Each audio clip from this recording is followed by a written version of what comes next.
Bonsoir et merci de recevoir ce 19h45 de la télévision Labari que j'ai l'immense plaisir de vous présenter. D'abord, cette brève, nous venons d'apprendre l'interpellation tout à l'heure vers 17h30 de Haruna Maïga. Il est président du comité Union Tillabéri. Nous ignorons pour l'heure les raisons officielles de cette interpellation. Toutefois, l'on note qu'elle fait suite à la déclaration du comité Union Tillabéri en date du 29 avril dernier. Il y a donc tout juste 72 heures.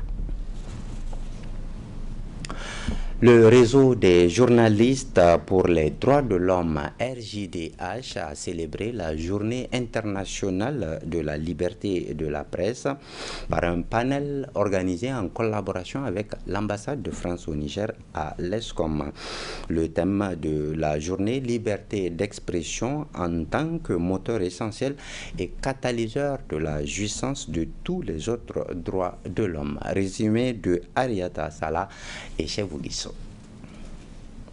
Le réseau des journalistes pour les droits de l'homme RJDH a choisi l'ESCOM ex-IFTIC pour organiser ce panel en prélude à la célébration du 30e anniversaire de la Journée internationale de la liberté de la presse le 3 mai, donc demain.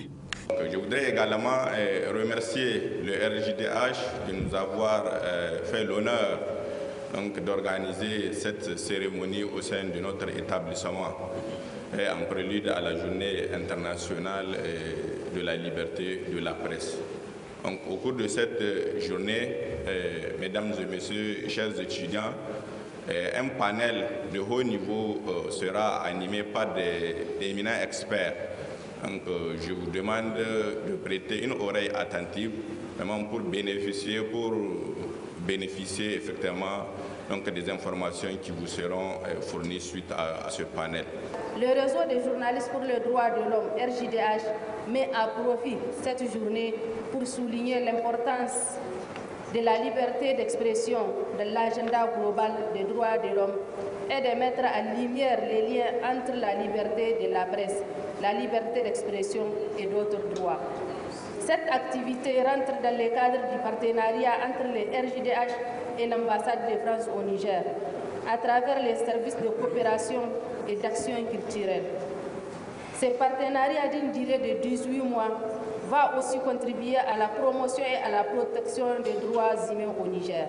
Cette rencontre est donc une belle occasion pour les étudiants et étudiantes de l'ESCOM et les journalistes professionnels de discuter tout en mettant l'accent sur la liberté d'expression en tant que moteur essentiel et catalyseur de la jouissance de tous les autres droits de l'homme. Le président de la Commission nationale des droits de l'homme, CNDH, présent à ce panel, a justifié les raisons d'accompagner le RJDH dans ses activités visant la promotion des droits de l'homme.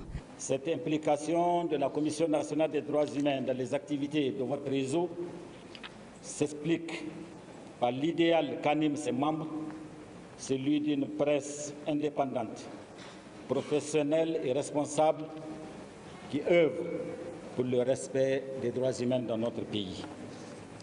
C'est pourquoi la Commission nationale des droits humains sera toujours présente à chaque initiative visant à promouvoir la liberté de la presse, car celle-ci participe à la vitalité de la démocratie dans nos États, dont nos États ont besoin pour que les droits humains soient effectifs pour toutes et pour tous.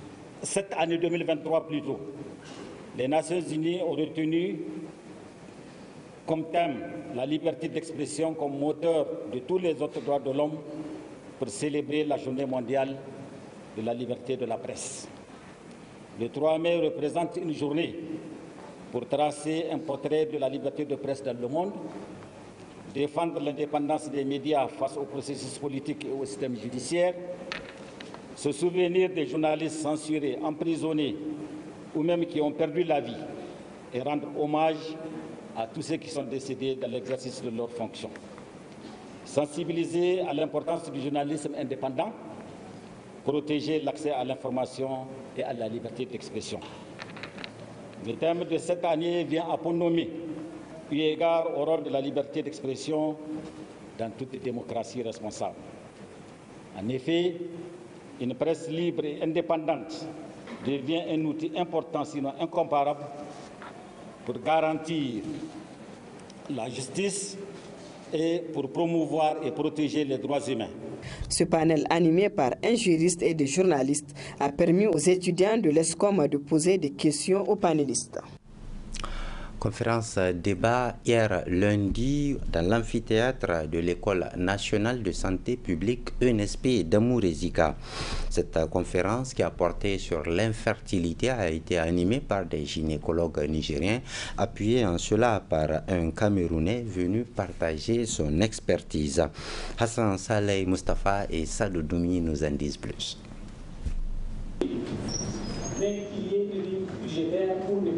L'infertilité aujourd'hui et demain, défi en Afrique au sud du Sahara. C'est ce thème qui a été décortiqué par les experts en la matière, Dr Guy Sanjo venu du Cameroun et Dr Oumar Amena du service d'assistance médicale à la procréation de l'hôpital général de référence de Niamey. L'infertilité est un problème de santé publique. Un problème de santé publique, c'est un problème qui touche toute la population. Vous avez entendu tout à l'heure, l'infertilité en Afrique, c'est 16,4%.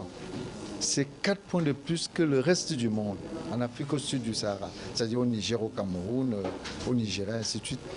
C'est 16,4%. C'est trop. Les causes sont... Et vous savez qu'en Afrique, plus qu'ailleurs, l'enfant est très important. C'est un problème sociétal au-delà du problème de santé publique. La femme qui n'a pas d'enfant, vous savez mieux que moi, est mise au banc de la société, traitée de tous les noms. Et apporter un petit sourire à ces dames-là, c'est très important pour nous. C'est notre rôle en tant que gynécologue. Pour les jeunes couples, que ce soit jeune ou pas, c'est la même chose, c'est le même message. On a donné un délai que l'OMS définit comme étant 12 mois. Après 12 mois, là, il faut consulter.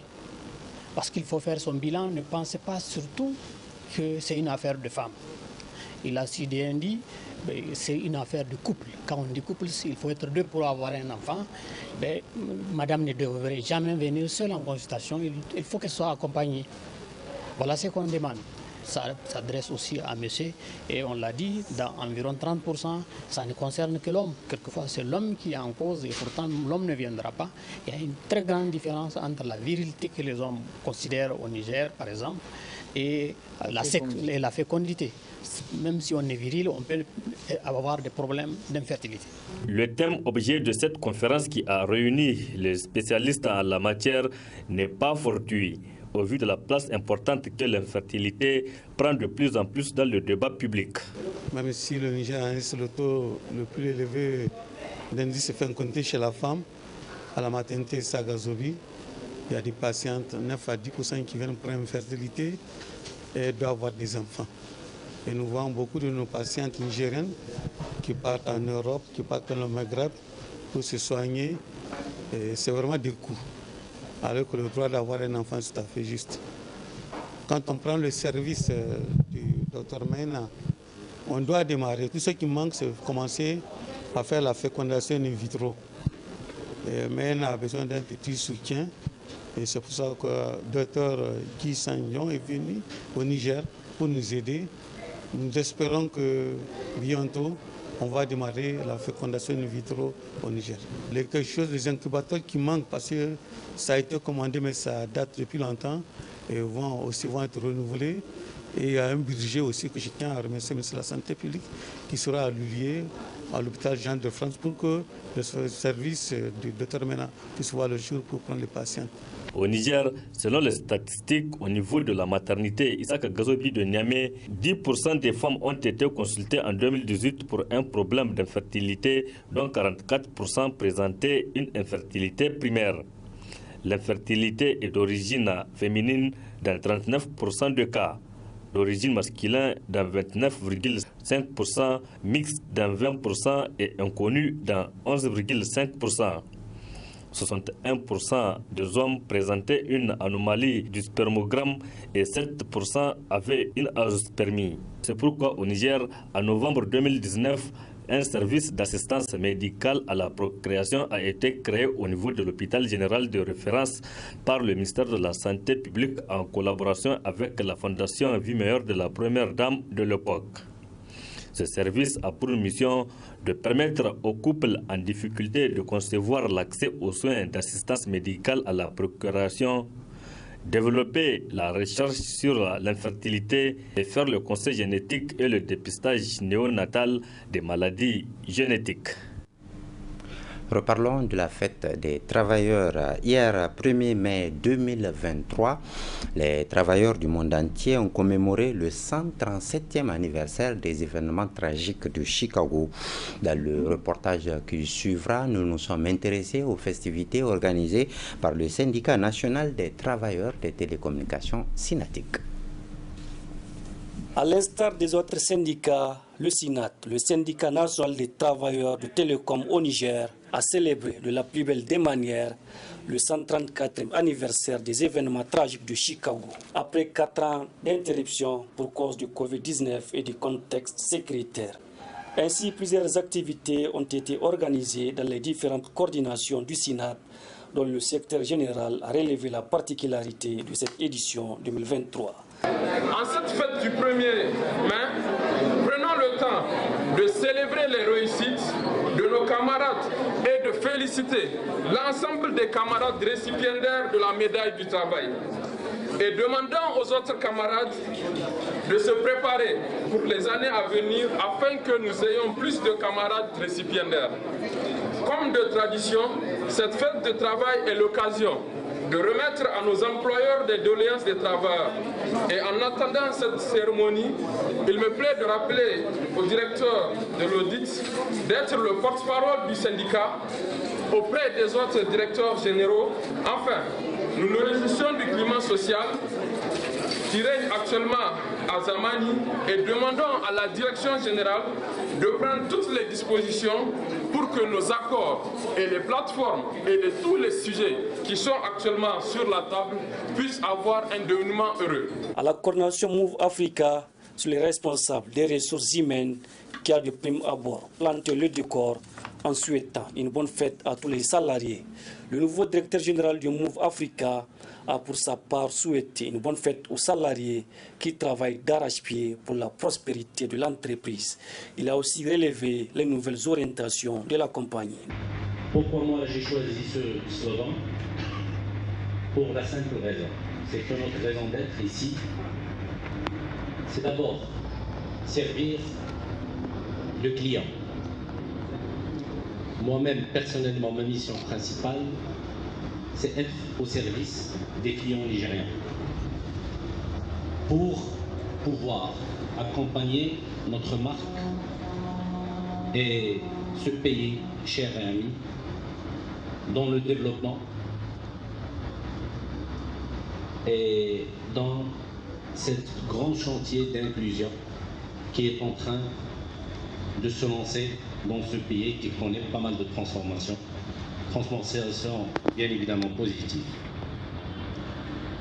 Je vais quand même commencer d'abord par souhaiter la bienvenue à nos chers collègues de la SYNAT. Ils nous ont fait l'honneur d'assister avec nous et ils m'ont fait directement l'honneur de faire leur connaissance.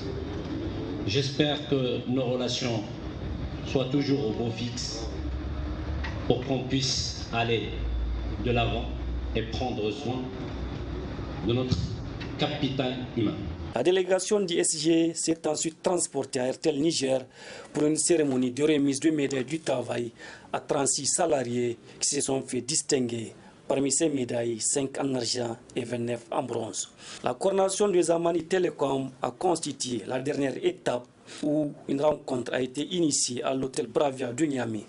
Là également, le SG a félicité les récipiendaires et a exhorté les autres à redoubler d'efforts pour être parmi les lauréats de l'année prochaine. Il a fini par inviter les directeurs généraux des sociétés à tout mettre en œuvre pour la reprise des travaux du comité ad hoc chargé de l'élaboration de la convention collective et spécifique du secteur des télécommunications au Niger.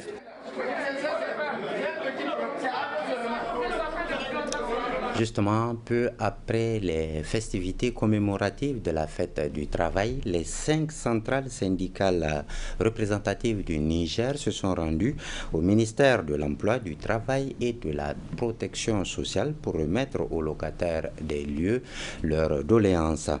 L'occasion a été mise à profit aussi pour décorer certains travailleurs à la médaille d'honneur du travail. Détail avec Adamou Soumana et Chebou Guissou. Les membres des bureaux exécutifs des 5 centrales représentatives du pays, les représentants des organisations patronales et les membres de la Commission nationale de dialogue social se retrouvent ainsi autour de quelques membres du gouvernement pour cette 137e célébration de la fête du travail. Occasion pour le secrétaire général de la CDTN et le président trimestre de l'ITN de porter à la connaissance du ministère de tutelle et au-delà à l'ensemble du gouvernement les doléances des travailleurs nigériens. Le rabattement du taux de prélèvement de l'ITS, le rehaussement de la valeur indiciaire au niveau du secteur public et privé, l'obligation aux entreprises multinationales installées au Niger de construire leur propre siège, l'élaboration des statuts du personnel ou accords d'établissement dans les microfinances. Voici, Monsieur le ministre du Travail, ministre du Travail, de l'Emploi et de la Protection sociale, les doléances dont nous soumettons à votre gouvernement pour un traitement diligent et profitable pour l'ensemble des citoyens. L'élaboration et l'adoption d'une convention collective dans le secteur du pétrole, prenant en compte le statut du personnel, le plan de carrière, la grille salariale, conformément aux normes internationales. Le rehaussement de la cotisation patronale à la RPE de 0,5 à 1% afin de lui permettre de remplir pleinement sa mission de promotion d'emploi. L'élaboration et l'adoption de la grille salariale au personnel auxiliaire de l'administration publique.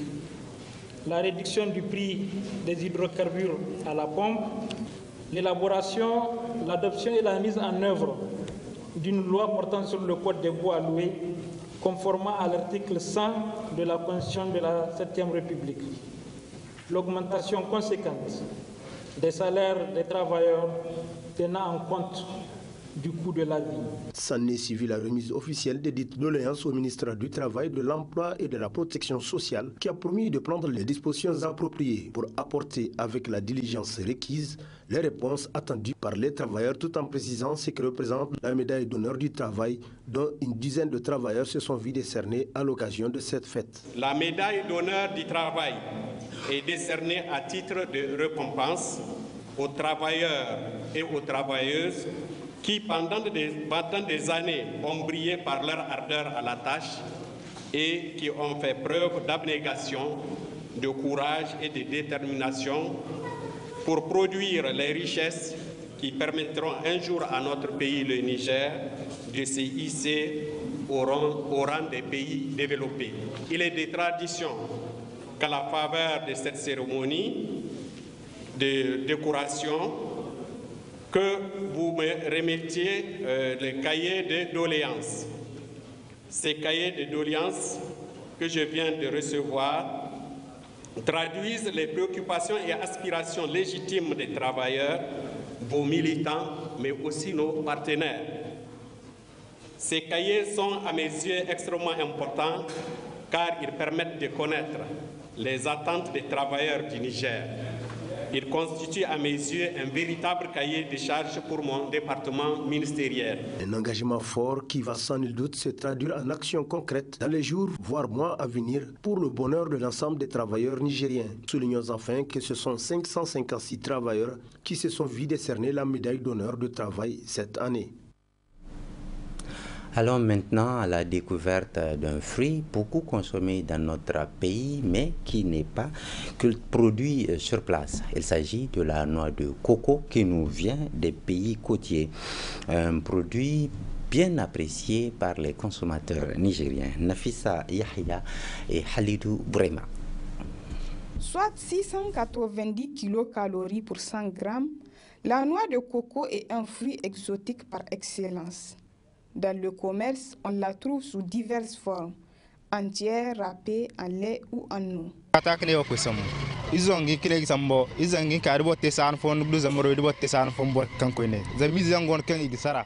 J'achète ça en gros à Katako.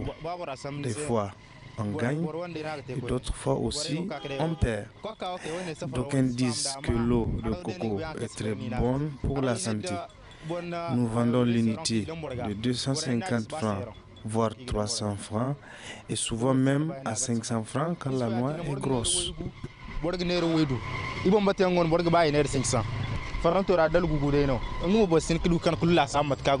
Légèrement sucrée et consommée comme boisson rafraîchissante, l'eau de coco présente des vertus thérapeutiques selon ses consommateurs.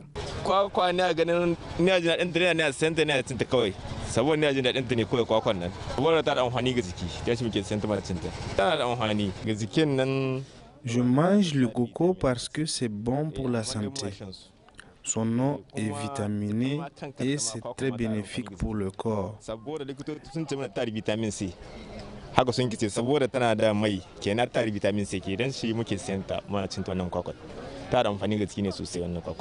Très riche en fibres alimentaires, la noix de coco prévient la constipation.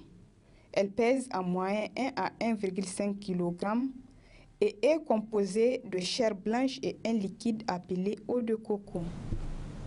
Revenons sur cette brève avant de nous quitter. Nous avons appris il y a quelques instants l'interpellation vers 17h30 de Haruna Meiga. Il est président du comité Union Tillabéri. Pour l'heure, nous ignorons la raison officielle de cette interpellation. Toutefois, elle fait suite à la déclaration du comité Union Tillabéri le 29 avril dernier. Il y a donc tout juste 72 heures. C'est donc la fin de ce 19h45 de la télévision Labari, journal qui vous sera rediffusé tout à l'heure à 22h45, demain à 7h15, puis à 12h45 vous suivrez d'autres informations. Moi je vous reviens jeudi à 19h45, Inch'Allah. D'ici là, portez-vous bien et prenez bien soin de vous et à bientôt.